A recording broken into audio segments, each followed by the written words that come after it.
Hello, everyone. This is Mrs. Huber. We are going to be reading the true story of the Three Little Pigs. Everybody knows the story of the Three Little Pigs, or at least they think they do.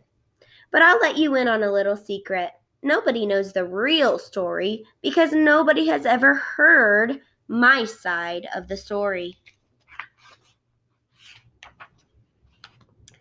I'm the wolf, Alexander T. Wolf. You can call me Al. But I don't know how this whole big bad wolf thing got started, but it's all wrong. Maybe it's because of our diet. Hey, it's not my fault wolves eat cute little animals like bunnies and sheep and pigs. That's just the way we are. If cheeseburgers were cute, folks would probably think you were big and bad too. But like I was saying, the whole big bad wolf thing is all wrong. The real story is about a sneeze and a cup of sugar. This is the real story.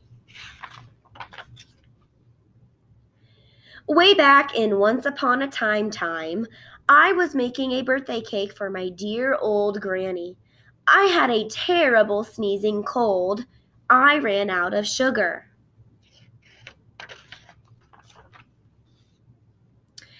So I walked down the street to ask my neighbor for a cup of sugar. Now, this neighbor was a pig, and he wasn't too bright either. He had built his whole house out of straw. Can you believe it?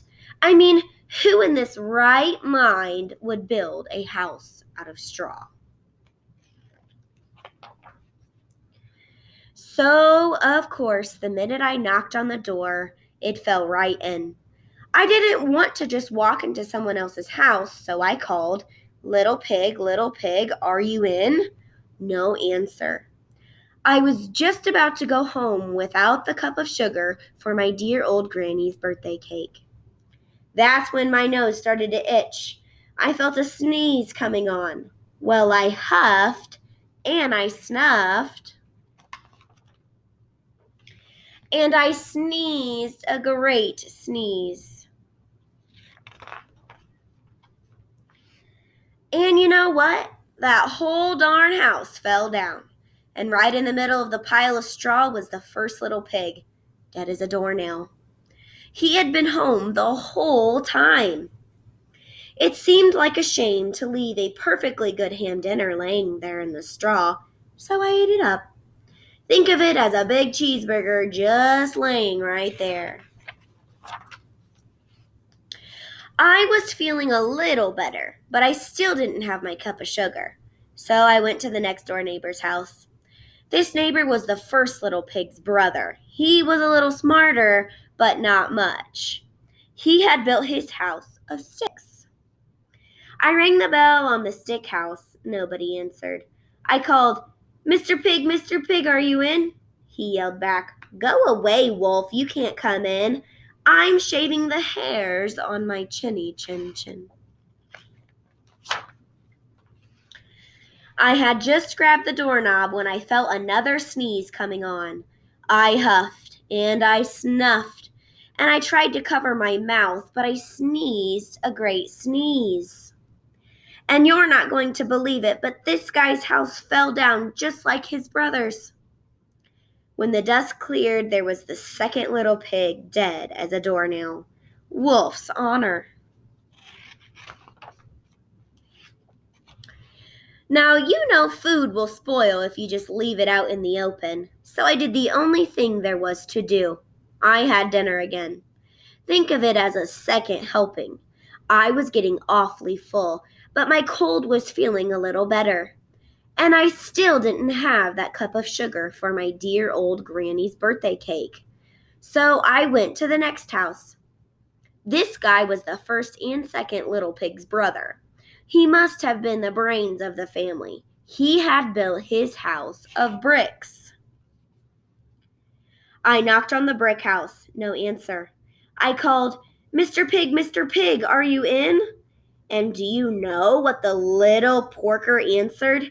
"Get out of here, wolf. Don't bother me again."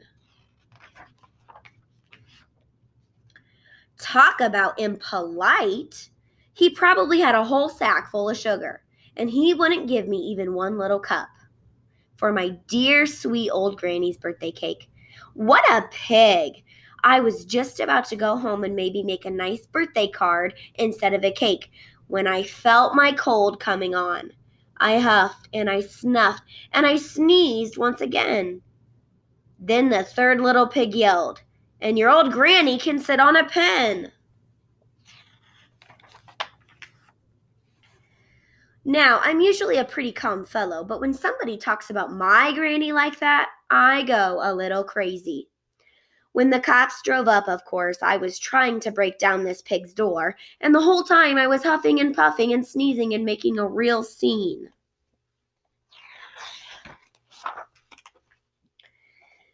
The rest, as they say, is history. The news reporters found out about the 2 pigs I had for dinner. They figured as a sick guy going to borrow a cup of sugar didn't sound very exciting. So they jazzed up the story with all of that huff and puff and blow your house down. And they made me the big bad wolf. That's it. The real story. I was framed. But maybe you could loan me a cup of sugar. And you noticed that the jailkeeper is also a pig. Well, I hope you are enjoying this week of e-learning. I can say that we all miss you very much.